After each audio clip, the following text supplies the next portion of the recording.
नमस्कार दोस्तों। ये कहानी है एक डॉल की जो कि बहुत ही रहस्यमयी, बहुत ही डरावनी डॉल थी। आइए शुरू करते हैं कहानी। घने जंगलों और पहाड़ियों के बीच बसे एक छोटे से शहर में एमिली नाम की लड़की रहती थी। वह इकलौती संतान थी अपने माता पिता की। वह अपने माता पिता के साथ एक पुराने घर में रहती थी जो पीढ़ियों से उसके परिवार का था। उसके 8वें जन्मदिन पर एमिली की दादी ने उसे एक सुंदर प्राचीन गुड़िया उपहार में दी। एमिली को पता नहीं था इस गुड़िया में एक गहरा और भयानक रहस्य छुपा हुआ है।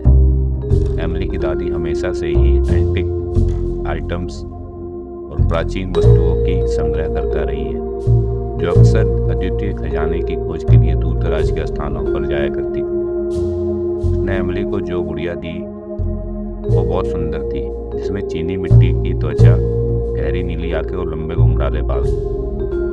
इसमें एक फ्रॉक पहनी हुई थी और छोटे काले जूते पहने हुए थे।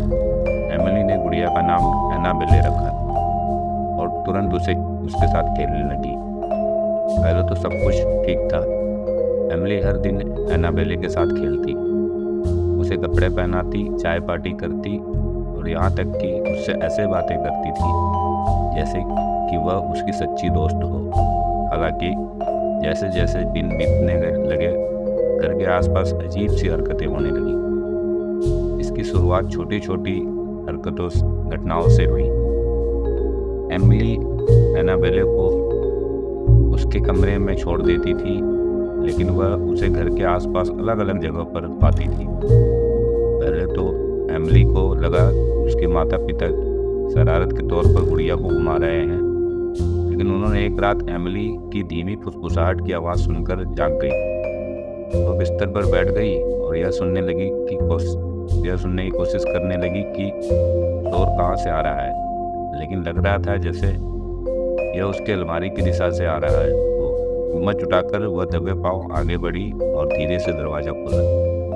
वह डरी हुई थी। एनाबेले वहाँ बैठी थी, उसकी आंखें चांद की रोशनी में चमक रही थी और उसके होंठ थोड़े थोड़े हिल रहे थे। एमिली ठिठक गई।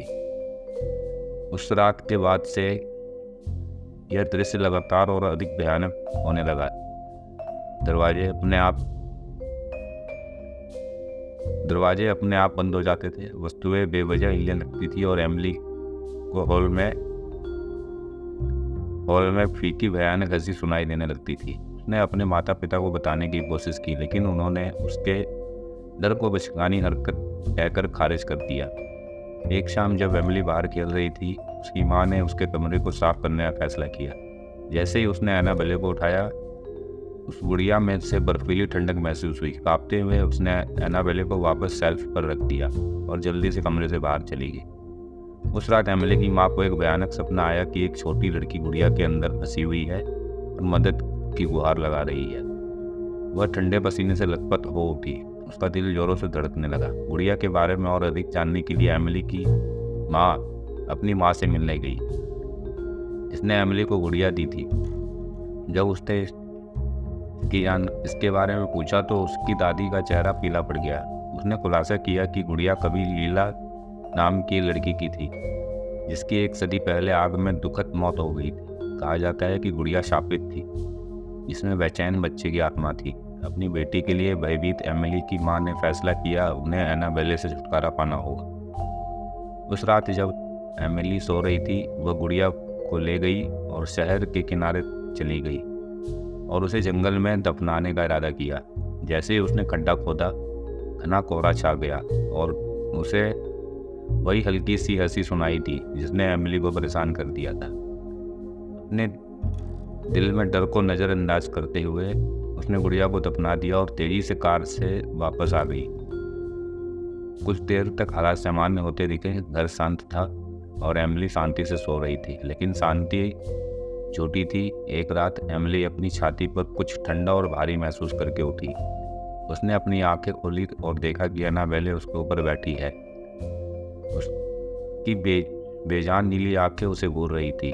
एमिली ने चिल्लाकर अपने माता पिता को जगाया। उसकी माँ को यह एहसास हुआ कि गुड़िया किसी तरह वापस आ गई है। उन्हें पता था कि उन्हें मदद की ज़रूरत है। उसने एक स्थानीय इतिहासकार से संपर्क किया जो शहर की कहावतों और अभिशापों से अच्छी तरह वाकिफ था। इतिहासकार ने समझाया कि गुड़िया को यूं ही खारिज नहीं किया जा सकता, इसे शुद्ध करने और इसके भीतर की आत्मा को आराम देने की आवश्यकता है। उन्होंने एक प्रसिद्ध माध्यम द्वारा शुद्धिकरण अनुष्ठान की व्यवस्था की। अनुष्ठान के दौरान माध्यम ने लीला की आत्मा को बुलाया, उसे गुड़िया से मुक्त करने की मांग की। हवा ठंडी हो गई और कमरा दमनकारी ऊर्जा से भर गया। अचानक माध्यम से अपनी आवाज़ में बोलना शुरू कर दिया, एक बच्चे की आवाज़, दुख और गुस्से से भरी हुई। कैमरे मैं अकेला था, फंस गया, बहुत दर्द हुआ। माध्यम ने बताया कि लीला की आत्मा एक काले जादू से गुड़िया से बनी हुई थी।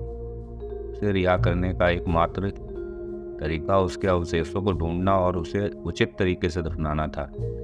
माध्यम से निर्देश पाकर एमिली के परिवार और इतिहासकार ने शहर के रिकॉर्ड की और अंततः पुरानी आग की जगह का पता लगाया।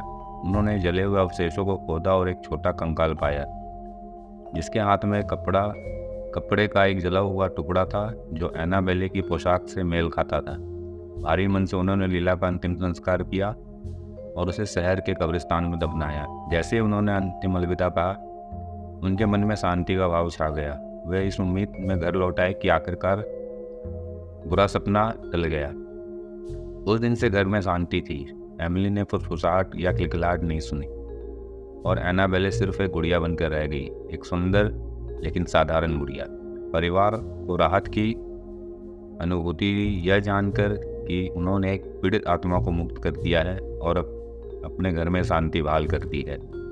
लेकिन कभी कभी देर रात को एमिली जाग जाती थी और कसम खाती थी कि उसने अपने बिस्तर के नीचे खड़ी एक छोटी लड़की की छायादार आकृति देखी थी, जो गायब होने से पहले धीरे से मुस्कुरा रही थी।